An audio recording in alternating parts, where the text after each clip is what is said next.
السلام علیکم۔ آج ایک اور نیا بیان لے کر آئے ہیں۔ بہت ہی اچھا بیان ہے۔ اس بیان کو آپ لوگ پورا ضرور سنیے۔ اگر آپ لوگ نئے ہیں تو میرے چینل کو سبسکرائب کر کے ضرور رکھ لیجئے گا، کیونکہ آپ کو روزانہ ایک نیا بیان اچھا سا ملتا رہے گا۔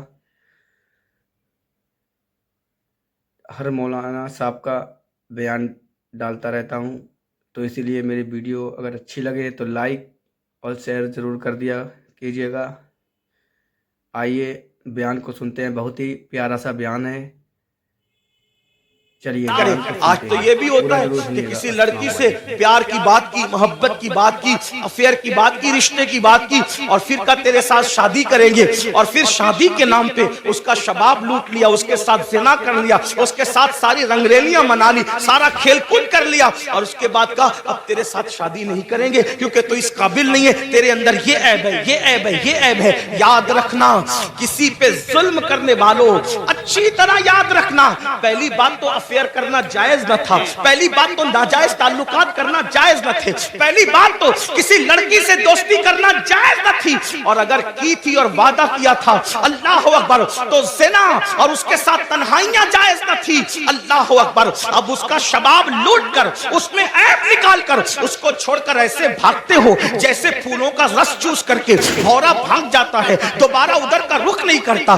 تتلیاں پھولوں کا رس چوس کر دوبارہ ادھر کا رخ نہیں کرتی۔ کسی کے شباب سے کھلواڑ کر کے، کسی کے حسن سے کھلواڑ کر کے، کسی کی آبرو سے کھلواڑ کر کے، پھر اس کو چھوڑ کر نئے شکار کی تلاش میں جانے والوں، جان بوجھ کر کے کسی کی آبرو کے ساتھ سودا کرنے والوں، سنو، اللہ کے حبیب علیہ السلام ارشاد فرماتے ہیں، فقی ابو اللہ سمرقندی اپنی کتاب میں لکھتے ہیں کہ اگر کسی نے کسی چڑیا سے بھی کھیل کر اس کی زندگی کو ختم کیا ہوگا، کسی نے کسی چڑیا کی زندگی سے کھیلا ہوگا، نہ کھانے کی حاجت تھی، نہ شرعی کوئی معاملہ تھا، صرف اپنے نفس کے لیے چڑیا سے کھیلا اور اس کو مار ڈالا، کھیلتے کھیلتے اس کی زندگی کو ختم کر دیا۔ آقا فرماتے ہیں وہ مری ہوئی چڑیا جس کی زندگی سے تم نے کھلواڑ کیا تھا، جب قیامت کا دن ہوگا تو اللہ کی عدالت میں فریاد کرے گی، مولا آج عدل کا دن ہے، آج انصاف کا دن ہے، مولا مجھے عدل چاہیے،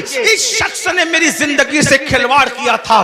آقا فرماتے ہیں اس ننھی سی چڑیا کی شکایت بجلی کی گھن گرج کی طرح ہوگی، جیسے بجلی کڑکتی ہے ویسے ننھی سی چڑیا کی آواز میں گھن گرج ہوگی، اور جس کی شکایت چڑیا کر رہی ہوگی اس کا حال یہ ہوگا، وہ پہاڑوں جیسی نیکیاں لے کر آئے گا۔ اللہ ارشاد فرمائے گا آج عدل کا دن ہے، آج انصاف کا دن ہے، اور پھر میرا اللہ فرمائے گا جس نے چڑیا کی زندگی سے کھلواڑ کیا آج اس کی نیکیاں نہیں دیکھی جائے گی، اس کو منہ کے بل گھسیٹتے ہوئے جہنم میں ڈال دیا جائے۔ آپ سے پوچھنا چاہتا ہوں، نفس کے پجاریوں سے پوچھنا چاہتا ہوں، نفسانی خواہشات میں ڈوبے ہوئے انسانوں سے پوچھنا چاہتا ہوں، اگر کسی چھٹاک بھر کی چڑیا کی زندگی سے کھیلا ہوگا تو پہاڑوں جیسی نیکیاں رد ہو جائے گی اور انسان جہنم کا ایندھن بنے گا۔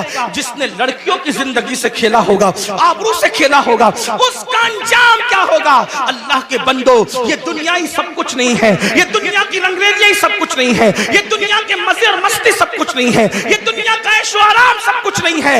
اس دن کے بارے میں ڈرو جس دن کے بارے میں قرآن کہتا ہے یوم یقوم الروح والملائکہ صفا لا یتکلمون الا من اذن، اس دن جبریل امین اور سارے فرشتے اللہ کی ہیبت سے کانپتے ہوں گے، کسی میں کلام کرنے کی جرت نہیں ہوگی۔ اس دن اپنا کیا ہوگا؟ جس دن انبیاء کی زبان پہ نفسی نفسی ہوگا، اس دن اپنا کیا حال ہوگا؟ اس لیے لوگ لڑکیوں کی زندگی سے تو کھیلتے ہیں، خود کی بیوی کا اگر سالن میں نمک زیادہ ہو جائے تو طلاق دے دے، مارے پیٹے۔ یاد رکھنا، اچھی طرح یاد رکھنا، یہ دنیا ہے، یہاں عیش کرنے، آرام کرنے، ظلم کرنے نہیں بھیجا۔ قرآن کہتا ہے الذی خلق الموت والحیات لیبلوکم ایکم احسن عملا، کہ اللہ نے زندگی اور موت کو اس لیے پیدا کیا کہ اللہ تمہیں آزمائے کون تھوڑی سی زندگی کو پا کر اچھا عمل کرتا ہے۔ اس کے بعد اب یہ آخری بات تس کروں گا، اس کے بعد بات پوری کر لیں گے، اس لیے کہ وہ 12 لوگوں کا ذکر کرنے جائیں گے تو شاید رات کے 3 بجیں گے، اور میری عادت ہے اس سے پہلے کہ لوگ ذکر الہی سے اکتا جائیں ہمیں اپنی بات مکمل کرنی چاہیے، اور لوگ کہیں چپ ہو جاؤ اس سے پہلے ہمیں خود ہی چپ ہو جانا چاہیے۔ یہ آداب محفل بھی ہے اور یہ شرافت کی نشانی بھی ہے۔ تو میں اسی پہ بات پوری کروں گا، پھر کسی دن موقع ملا انشاءاللہ تو یا تو آج کل تو بیانات یوٹیوب پر آتے ہی رہتے ہیں، کسی بھی جگہ مکمل ہو جائے گی تو آپ تک پہنچی جائے گی انشاءاللہ۔ یہ 5ویں بات ہے، لیکن اس کو دھیان سے سنیں، اور یہ آخری بات ہے آج کی محفل۔ اللہ کے رسول علیہ السلام فرماتے ہیں 5واں ٹولہ جب قبر سے نکلے گا تو ان کے جسم سے مردار کی بدبو آئے، مردار کی بدبو، اور وہ مردار کی بدبو لے کر کے اپنے قبر سے اٹھیں گے۔ صحابہ نے پوچھا حضور وہ کون ہوں گے؟ آقا فرماتے وہ لوگ ہوں گے جو دنیا میں چھپ چھپ کر گناہ کرتے، تنہائی میں گناہ کرتے، پوشیدہ طور پہ گناہ کرتے، لوگوں کے سامنے نیکیاں اور تنہائی میں گناہ۔ ایسے لوگوں کے لیے اللہ فرماتا ہے جو لوگوں کے سامنے نیکی کر کے تنہائی میں گناہ کریں میں ان کے ساتھ اعلان جنگ کرتا ہوں۔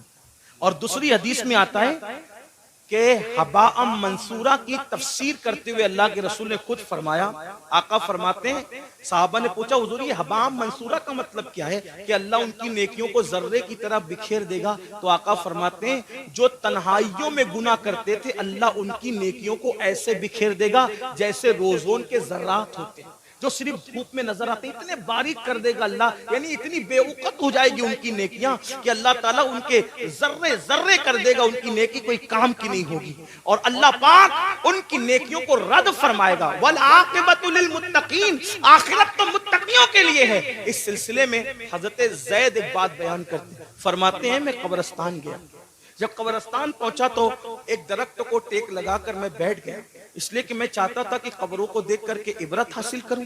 ایسے میں ٹیک لگا کے بیٹھ گیا تو میں نے کیا دیکھا، میری آنکھ لگی، آنکھ لگی تو دل کی آنکھیں بیدار ہوئی، میں نے خواب دیکھا کہ لوگ اپنی اپنی قبروں سے اٹھ رہے ہیں، کسی کے اجلے لباس ہیں، کسی کے میلے لباس ہیں، کوئی کیسا ہے کوئی کیسا ہے، لیکن ایک شخص کو میں نے دیکھا جب وہ اس کی قبر سے اٹھا، اس کی قبر سے تو ایک آسمان سے آگ کی چین زنجیر آئی اور اس کے حلق میں ڈالی گئی، اور وہ اس کے حلق سے گزرتے ہوئے پیٹ، اور پیٹ کے بعد پھر نیچے کے مقام سے وہ زنجیر نکل گئی، اور وہ چیخ رہا تھا، چلا رہا تھا، اور چیختے چلاتے کہتا تھا مجھ پر یہ کیا عذاب ہو رہا ہے؟ کیا میں نماز نہیں پڑھتا تھا؟ کیا میں روزہ نہیں رکھتا تھا؟ کیا میں رمضان شریف کے روزے نہیں رکھتا تھا؟ کیا میں نے حج نہیں کیا تھا؟ کیا میں نے عمرے نہیں کیے تھے؟ کیا میں نے صدقہ نہیں دیا تھا؟ کیا میں نے زکات نہیں دی تھی؟ کیا میں فلاں نیک کام نہیں کرتا تھا؟ غرض کہ وہ اپنی ساری نیکیوں کو گنائے گا گنائے گا گنائے گا، اس کا مطلب وہ گنہگار نہیں تھا، وہ نیکوکار تھا، اس لیے وہ وہاں بھی نیکیوں کو گنائے گا۔ حضرت زید کہتے ہیں جب وہ اپنی نیکیوں کو گنا رہا تھا تو غیب سے آواز آئی بندے تو ساری نیکیاں کرتا تھا لیکن جب تو اکیلے میں اور تنہائی میں ہوتا تھا تب تو گناہ کرتا تھا، اللہ سے نہیں ڈرتا تھا، تو جس نے تنہائی کے اندر گناہ کیا اللہ نے اس کی نیکیوں کو ضائع کر دیا۔ آپ سے پوچھتا ہوں اللہ کے بندوں نرم نرم گدوں پہ لیٹ کر رات کی تنہائیوں میں چار دیواری میں کیا دیکھتے ہو؟ کون کیا دیکھتا ہے مجھے نہیں پتا، لیکن اپنے آپ میں گھٹ کر کے سوچو، وہ گندی فلمیں، وہ گندے مناظر، وہ گندی تصویریں، رند کی رند رہے، ہاتھ سے جنت نہ گئی۔ جو تنہائیوں میں گناہ کرتے ہیں اور لوگوں کے سامنے نیکیاں کرتے ہیں قبروں سے اٹھیں گے تو ان کے سنا کرے، کیونکہ یہ بیان ہی بہت اچھا تھا۔ آپ لوگ روز ایک ویڈیو دیکھ لیا کیجیے گا، روز ڈالتا ہوں 6 بجے ویڈیو اپلوڈ کر دیتا ہوں، اچھے اچھے بیان ڈالتا ہوں، تو آپ لوگ بھی میرے چینل کو سبسکرائب ضرور کر لیجیے گا، ویڈیو کو لائک اور شیئر ضرور کر دیجیے۔ کوئی بھی اسلامی چینل ہو تو آپ لوگ اسے سپورٹ کرا کیجیے گا، کوئی بھی چینل ہو اسلامک، جیسے کہ کوئی اسلامک شارٹ میں نعتیں ڈال رہا ہے، اچھی اچھی باتیں ڈال رہا ہے تو اسے چینل کو سبسکرائب کر دیجیے، کیونکہ وہ بھی محنت کرتا ہے، آپ لوگوں کو اچھی باتیں بتاتا ہے، ویڈیو ڈالتا ہے، ایڈٹ کرتا ہے، ٹائم لگتا ہے۔ اگر آپ لوگوں کو یہ میرا بیان اچھا لگا ہو